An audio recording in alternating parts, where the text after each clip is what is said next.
The first thing one notices about Canaima Lagoon is not the thunder of its waterfalls, but the unusual color of its water, a deep, tea-like red. This rich hue is not a sign of pollution, but of purity and immense age.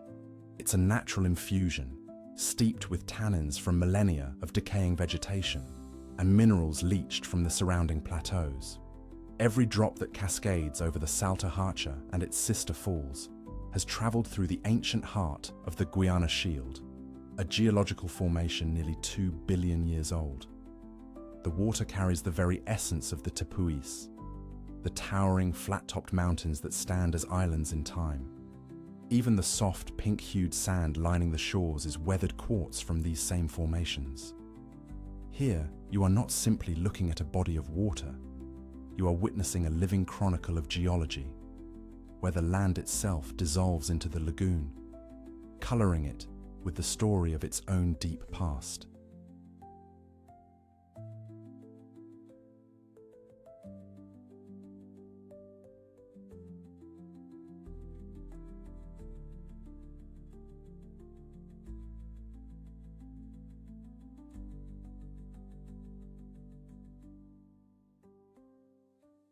To comprehend the Tongass, one must look beyond the trees and read the story etched into the land by ice.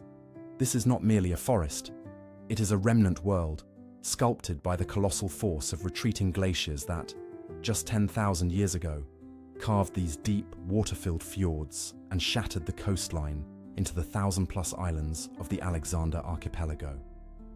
That immense geological pressure and subsequent isolation created the precise conditions for the world's largest remaining temperate rainforest to thrive. Here, the line between forest and ocean blurs into a single, intricate system. Colossal Sitka spruce and western hemlock, some standing for over 800 years, are nourished not only by the rain-soaked earth, but by the sea itself, as annual salmon runs deliver marine nitrogen deep into the woods via a network of bears, eagles, and wolves. To stand here is to witness a living blueprint of resilience, an ecosystem where rock, water, and life abound in a conversation that has continued uninterrupted for millennia.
At the far eastern tip of the Samana Peninsula, where the asphalt finally surrenders to the Atlantic, lies Las Galeras.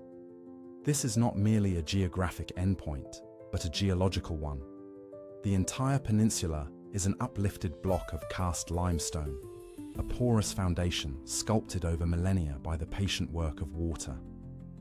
Rain, seeping through the stone, has carved a subterranean world of caves and sinkholes, while the relentless ocean has chiseled the coast into a dramatic masterpiece. This ancient marine bedrock is the unseen architect of everything we see. The sheer, 200-foot cliffs of Playa Fronton, accessible only by sea, the hidden coves that pockmark the coastline like secret gateways, and the vibrant vegetation that clings tenaciously to every fissure. It is this very geology that has historically insulated Las Galeras, shaping a community in quiet conversation with its formidable landscape. a final rugged punctuation mark on the island of Hispaniola.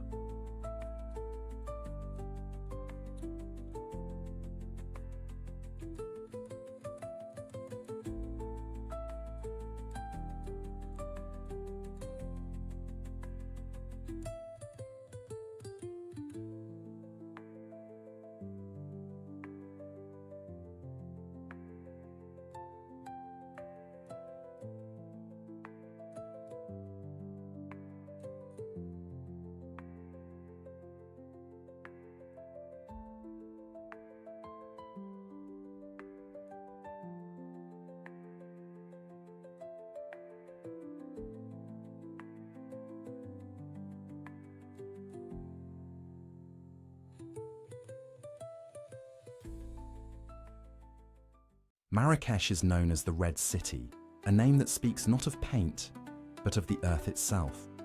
For nearly 1,000 years, its builders have utilized tabia, a traditional rammed earth construction that binds the iron-rich clay of the Haouz plain with straw and water.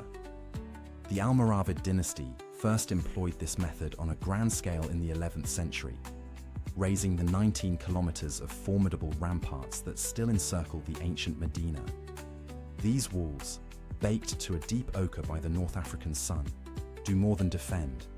They are a thermal mass, absorbing the day's intense heat and releasing it slowly into the cool of the evening, shaping the very rhythm of life within. It reveals a profound and enduring connection between a people and their landscape, where a city is not merely built upon the land, but is quite literally born from it.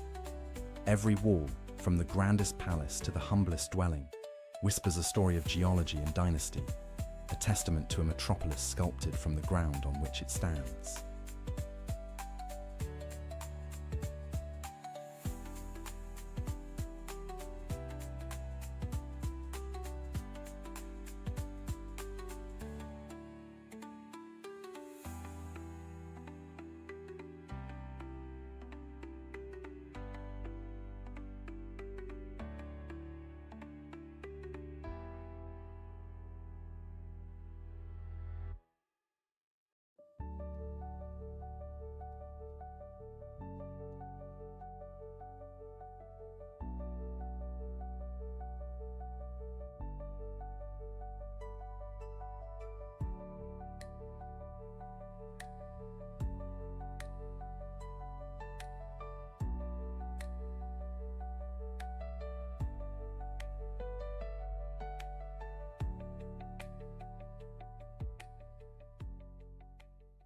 While its sister city, Yogyakarta, often commands the spotlight, Surakarta, or Solo, as it is affectionately known, preserves a more nuanced and complex Javanese soul. Its unique character was forged in 1755 by the Treaty of Giyanti, a political division that didn't just split a kingdom, but created a lasting internal rivalry. Here, two distinct royal courts, the Kasunanan and the Mangkunegaran, have coexisted for centuries, each nurturing its own traditions within the city's walls. This historic schism became an unlikely catalyst for cultural refinement as competitions spurred parallel evolutions in courtly dance, gamelan music, and the intricate philosophies woven into its world-renowned batik. To walk through Solo is to feel this dual heartbeat, a city not merely defined by one palace, but by the living, breathing legacy of a kingdom divided, where history isn't just remembered, it is perpetually performed in the quiet elegance of its streets and the enduring grace of its people.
To truly understand Squamish, one must first look up. The immense granite face of the Stawamus Chief is not a mountain in the traditional sense, but the exposed root of one, a 70-million-year-old granitic pluton, a colossal body of magma that cooled deep within the Earth before glaciers scraped it bare. This geological marvel provides a near-vertical canvas of over 700 meters, its famously solid, crack-laced surface a global pilgrimage site for rock climbers. Yet this place is defined by more than its stone. The name itself, derived from the Skawexwu Seven-Mesh people, translates to Mother of the Wind, a nod to the powerful thermal winds that funnel daily up the Howe Sound. It is this duality, the unyielding ancient rock and the invisible kinetic force of the air, that shapes the valley's character. Here, the deep time of geology and the daily breath of the wind have conspired to create not just a landscape, but a proving ground where the Earth's raw power invites human ambition to meet its measure.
The name itself, Los Haitises, is a profound clue left by its first inhabitants, the Taino people, meaning hilly land in their Arawakan language.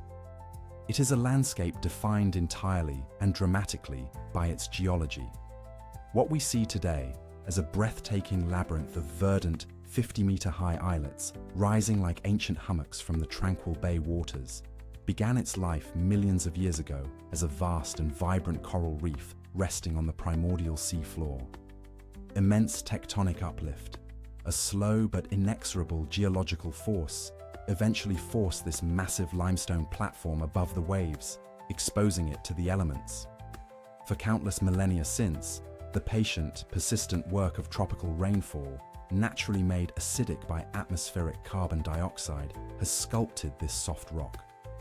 This gentle yet relentless chemical erosion dissolved the limestone, carving it into the distinctive karst topography of sharp-sided mogotes and deep, water-filled sinkholes. This same process hollowed out a subterranean world within the visible one, an astonishing network of over 100 known caves. But this is more than a mere geological spectacle. It's a priceless historical archive. For the Taino, these cool, echoing caves were not just shelters, but were revered as profoundly sacred spaces, considered portals to the spiritual realm. Here, on the cool, dark limestone walls, protected from the ravages of time, they etched and painted a rich tapestry of pictographs and petroglyphs, images of their deities, ceremonial shamans, and the animals central to their lives, leaving a direct, tangible communication from a lost world.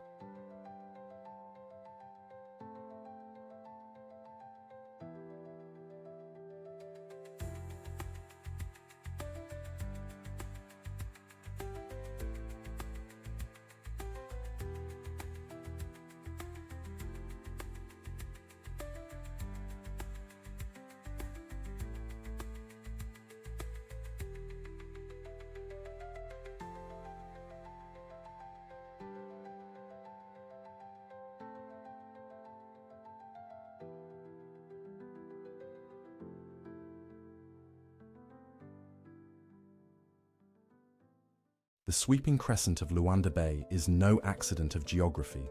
It is the patient work of the Benguela Current, which for millennia has carried sediment southward, depositing it to form this slender 7-kilometer sandspit known as the Ilha do Cabo.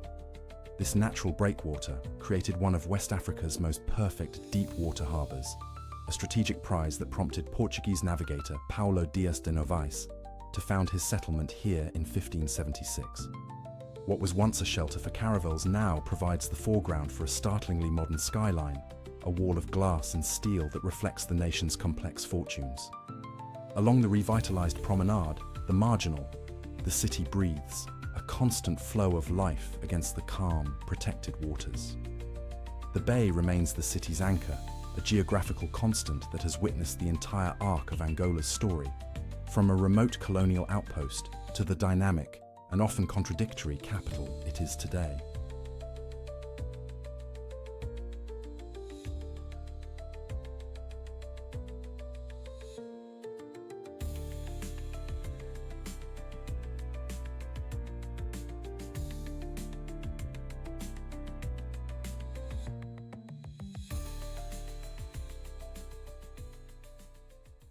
Perugia presents itself not as a city placed upon a hill, but as one born from it. Its story begins long before Rome, with the Etruscans, who selected this commanding acropolis nearly 3,000 years ago for reasons of pure strategy. They understood the geology, quarrying the massive travertine blocks for their defensive walls directly from the surrounding landscape. These Cyclopean foundations, visible today in structures like the Etruscan Arch, were not merely for protection. They were a declaration of permanence, a fusion of human will and natural terrain. As you navigate the steep, shadowed alleys, you are walking on a blueprint laid down in the 4th century BC, a layout dictated by the contours of the land itself. This enduring legacy has forged a city with a dual perspective, one that looks inward, protecting a dense core of history, and another that looks outward, forever surveying the Umbrian valley it was built to dominate.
Where the Rio Dulce meets the Caribbean, the city of La Romana unfolds, its identity forged not by conquest, but by commerce. Its very name whispers this history. La Romana refers not to an ancient empire, but to a large Roman-style scale, a balanza, once used here in the early 16th century to weigh goods for export, primarily the sugarcane harvested by the powerful Ponce de Leon family.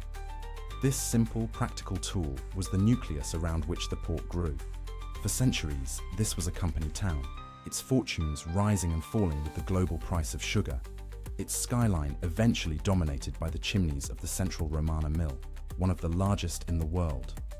Today, that industrial heritage is layered with a new identity. The same deep-water port that once shipped raw sugar now welcomes cruise ships, and the sugarcane fields give way to world-class resorts. It's a compelling duality, a city that hasn't erased its past, but has simply built a new, more polished chapter directly upon its industrial foundations.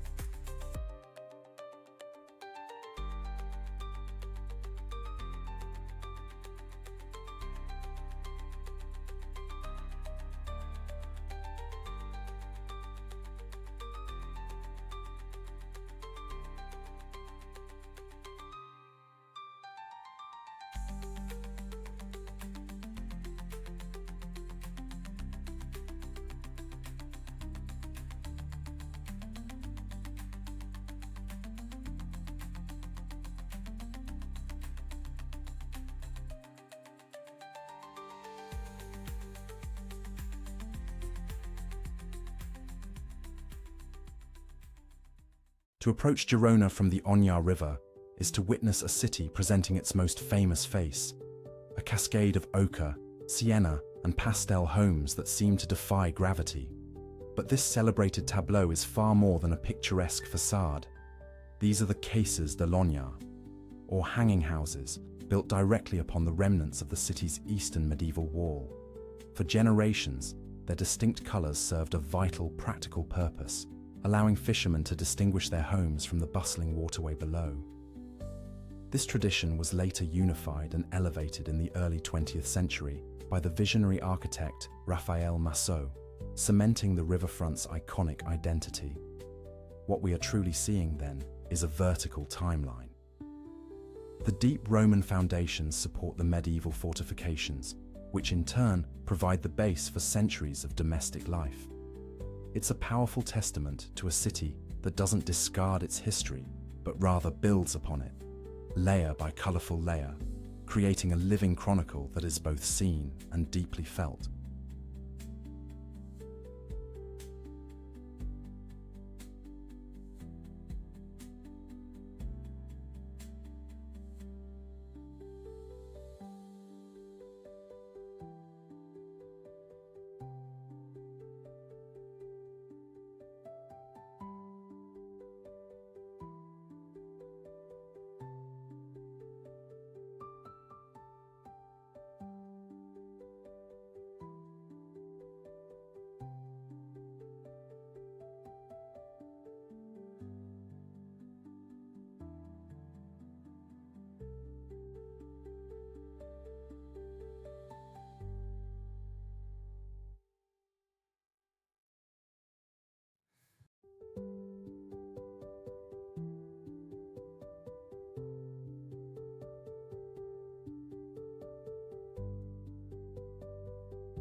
The immense tranquility of Lake Toba is a profound deception. What appears as a vast, serene mirror to the Sumatran sky is, in reality, the site of one of the most violent events in our planet's history. Around 74,000 years ago, this was the heart of a supervolcano that erupted with unimaginable force, triggering a volcanic winter that became a critical bottleneck for early human evolution. Today, the evidence of that ancient power is written into the landscape itself. The lake fills a colossal caldera stretching over 100 kilometers long and 30 kilometers wide. And in its center, the landmass of Samosir Island is not an island in the traditional sense, but a resurgent dome, a vast section of the Earth's crust, pushed upwards by magma pressure long after the cataclysm. It stands as a quiet, green testament to the planet's deep, creative violence, a peaceful surface masking a history that truly reshaped our world.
While the notes of Bach and Mendelssohn famously animate Leipzig's air, the city's most profound historical resonance emanates not from a concert hall, but from the quiet columns of the Nikolaikirche.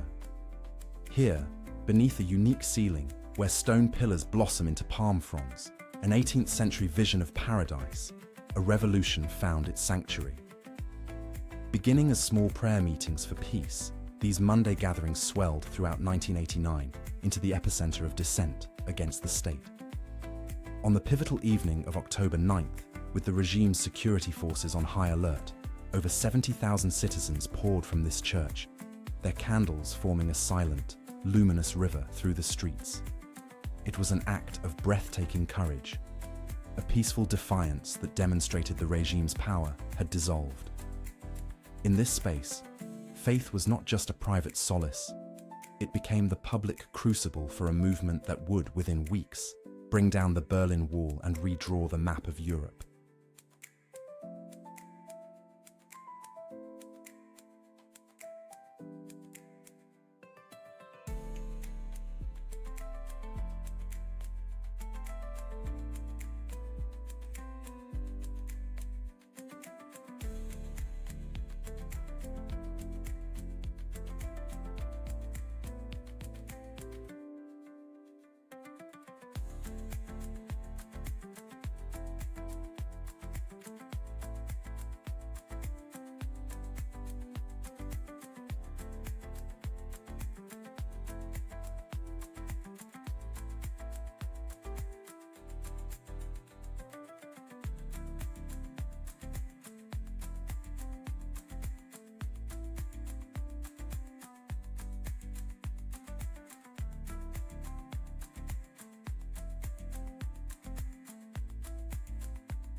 To truly understand Munich, one must first listen to its name.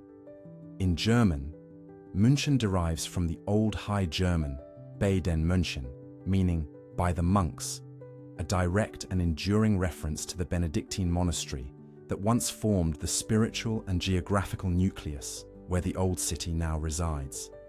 It was here, along the vital banks of the River Isar, that a humble settlement began to coalesce, its destiny irrevocably altered in the year 1158. This was when the formidable Henry the Lion, Duke of Saxony and Bavaria, established a new toll bridge and was officially granted market rights, a shrewd act of political and economic maneuvering that diverted the lucrative salt trade route through his nascent town.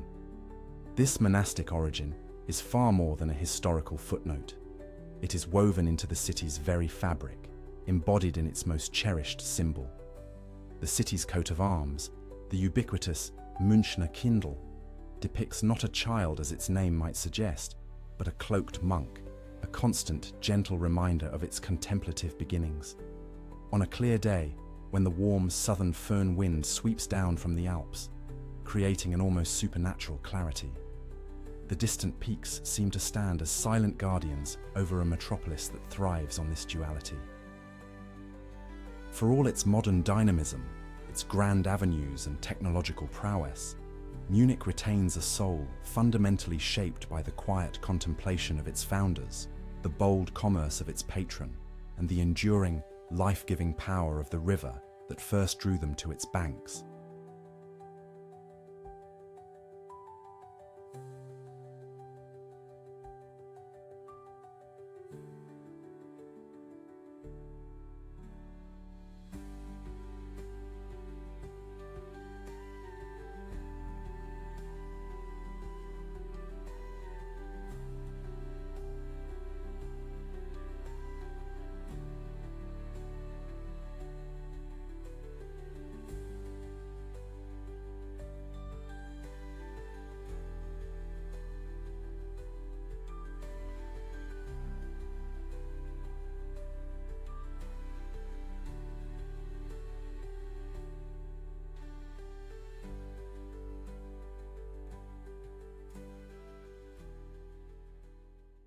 The legends of Lake Natron speak of a place that turns animals to stone, And while the reality is less myth than chemistry, it is no less arresting. The architect of this strange power is Oldoño Lengai, the only active volcano on Earth to erupt nitrocarbonatite lava. Runoff from its slopes leaches vast quantities of sodium carbonate into the shallow lake, creating a caustic brine with a pH that can exceed 10.5. This is the same compound, natron, that ancient Egyptians used in mummification, and it effectively calcifies the remains of any creature not adapted to these extremes. Yet, this seemingly lethal water is stained crimson not by death, but by life, billions of salt-loving microorganisms. And it is upon this lethal, beautiful stage that over 2 million lesser flamingos choose to nest, finding a unique sanctuary in one of the planet's most inhospitable landscapes. It's a profound testament to the delicate balance on which entire ecosystems can be built, where the very chemistry that preserves the dead also protects the newly born.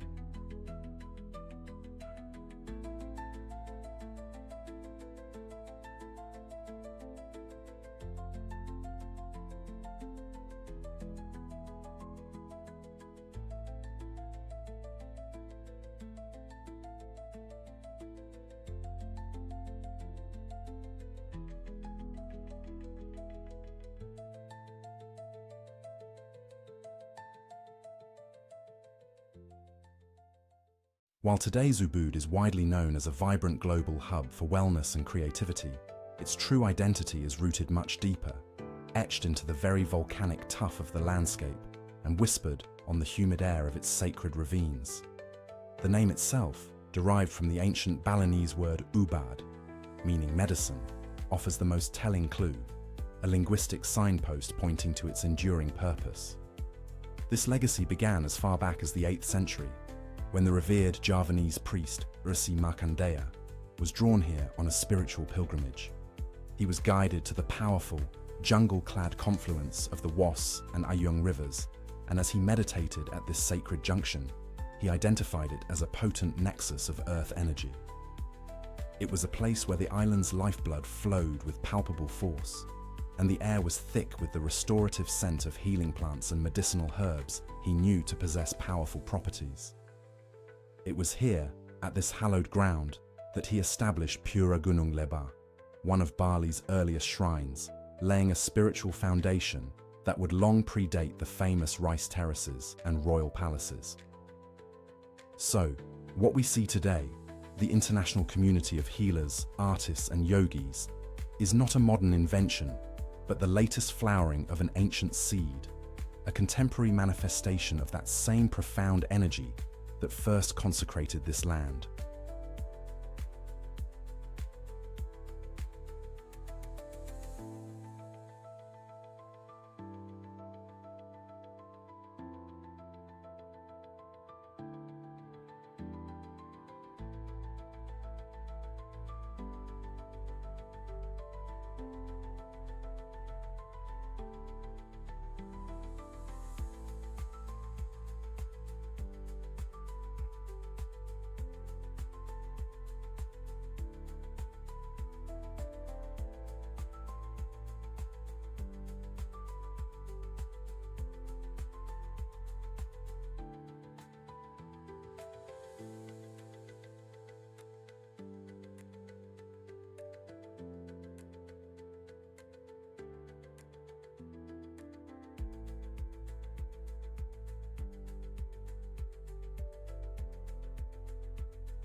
Perched atop a formidable ridge 550 meters above the valley, Volterra has watched the centuries unfold from a position of near invincibility.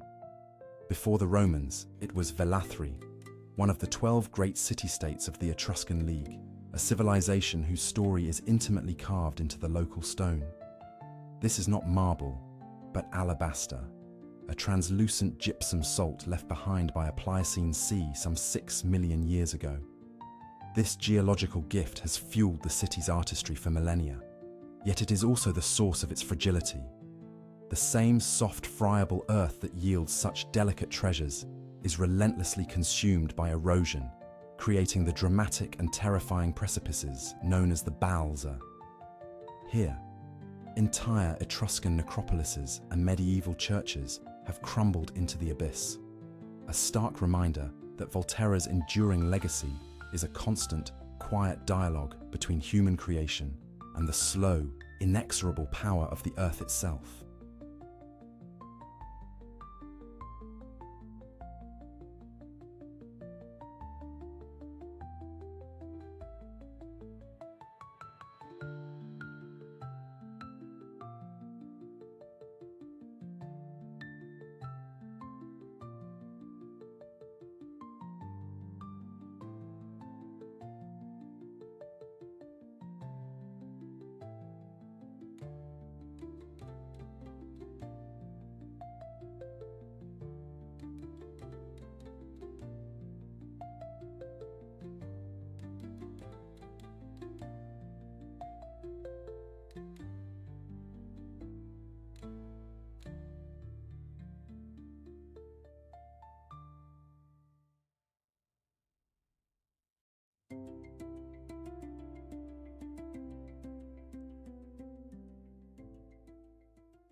Caracas exists in a state of dramatic confinement, a sprawling metropolis cradled within a narrow valley some 900 meters above the sea. To the north, a formidable green wall rises abruptly, a mountain range known for centuries as El Avila. Yet, to the indigenous peoples, this was always Huayra Ripano, the Great Mountain Range. This is more than just a name, it's a reclamation of identity. The mountain is the city's constant companion and its primary lung, trapping moisture from the Caribbean to create the temperate climate that gives Caracas its nickname, the City of Eternal Spring. It dictates the flow of life, serving as both a psychological barrier and a natural sanctuary for the Caraqueños who live in its shadow. In the shifting identity of this single immense landform, from Avila to Huayra Ripano, one can read the larger story of a nation grappling with its past and attempting to define its future, all under the silent gaze of the peaks that have witnessed everything.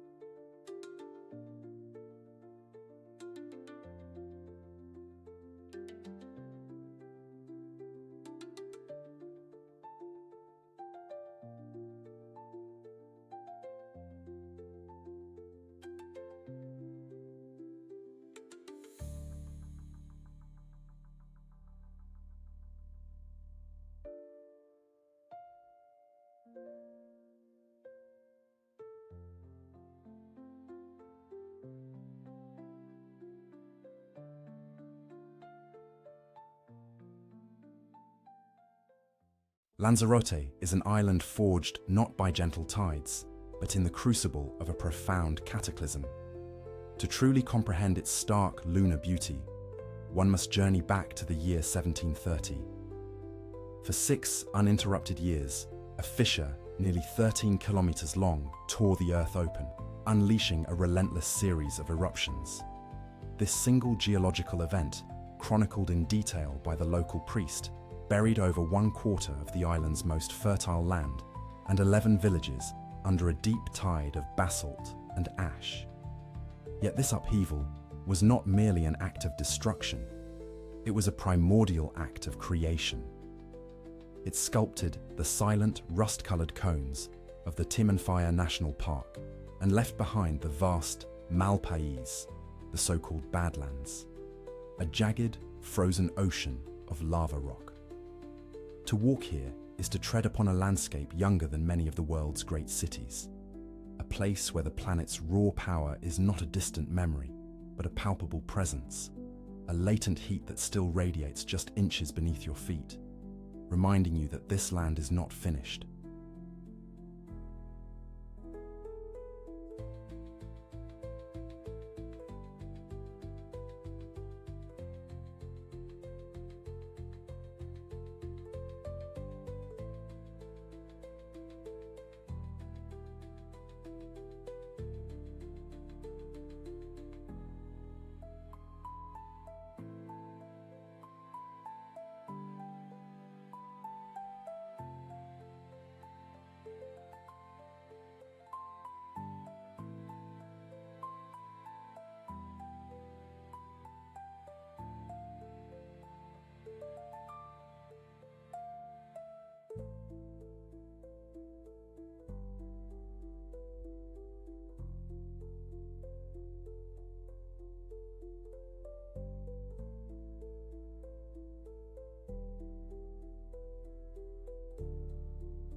In an era defined by glacial retreat, Alaska's Taku has long been a profound outlier, a geological anomaly defying the global narrative.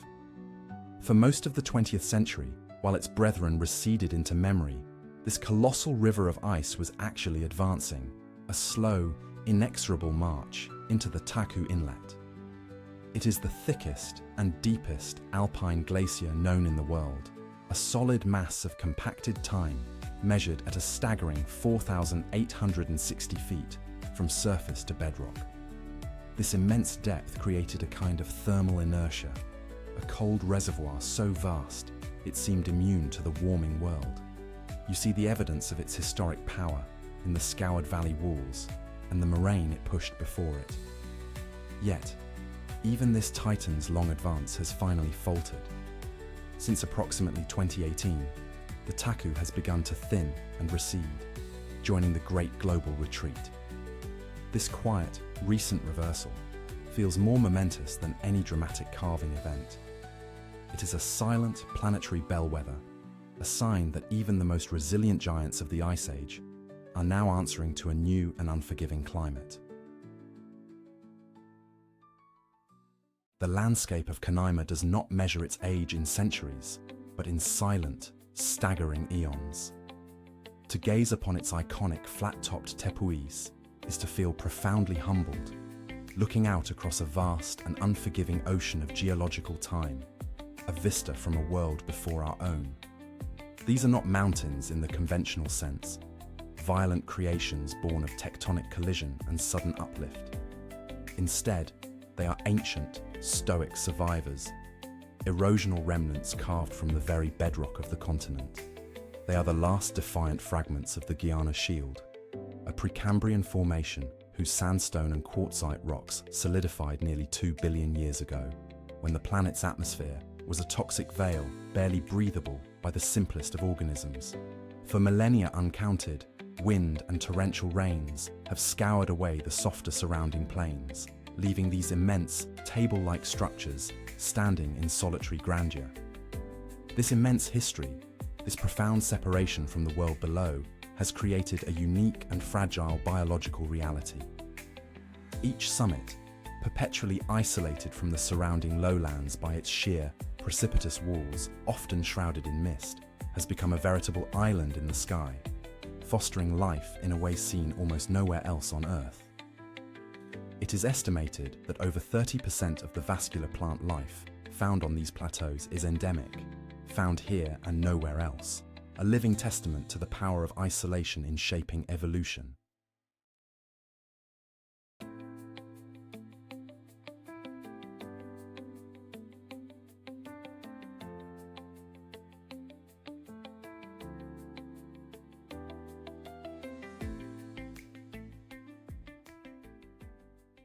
The silhouette of Zaanse Schans against the Dutch sky is an image recognized the world over, yet its tranquil beauty belies a history of relentless industry. This was not merely a quaint village, but one of the world's first industrial zones, a powerhouse driven entirely by the wind. At its zenith in the 18th century, more than 600 windmills lined these banks, their blades turning in a synchronized dance of production. They were sawmills, meticulously slicing Scandinavian timber for the shipyards of Amsterdam that fueled a global empire. They were paint mills, grinding pigments to a fine powder for the brushes of Dutch masters. And they were spice mills, releasing exotic aromas that had traveled halfway across the globe.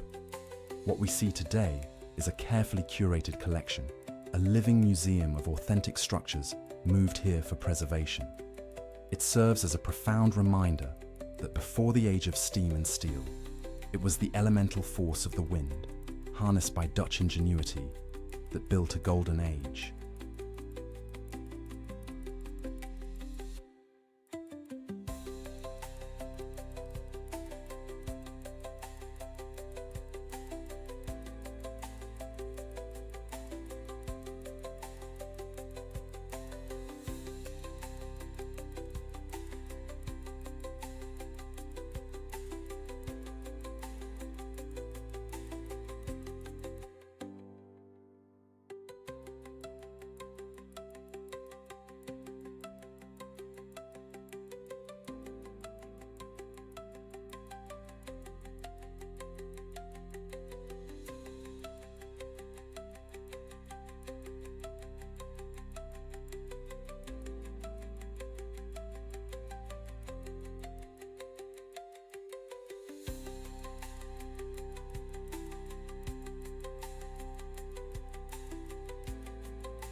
To gaze upon the Langhe is to see a landscape sculpted by paradox.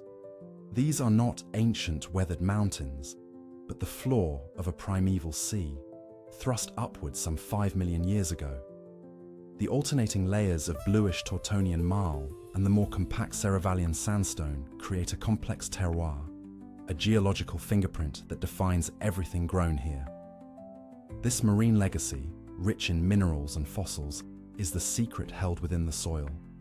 It dictates the precise contours of the vineyards that now cling to these slopes, each row a testament to generations of winemakers who learned to read the land's deep history. The result is a profound conversation between man and earth, where the character of a Nebbiolo grape is not just a matter of climate, but a direct expression of a seabed that vanished millions of years before the first vine was ever planted. Every glass holds a whisper of that ancient ocean.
Beneath the brilliant white of its architecture and the ephemeral glitter of its nightlife, Ibiza possesses an ancient, elemental hue, a deep, ferrous red. This distinctive terracotta coloring isn't volcanic, but botanical. The island's vast forests of Aleppo pines, which led the Phoenicians to name it Ibosim, some 2,600 years ago, shed needles rich in tannins. Over millennia, these tannins have leached iron from the clay, staining the very ground a signature shade of ochre. You see it everywhere, in the dust that coats the olive groves, in the sun-baked walls of the centuries-old fincas, and in the dramatic coastal cliffs that meet the impossibly blue Mediterranean. It is a constant, a silent geological record reminding us that long before the first beat of electronic music, the island's enduring character was being written, not in neon, but in the very earth itself.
Talkeetna exists at a confluence, a place where forces gather.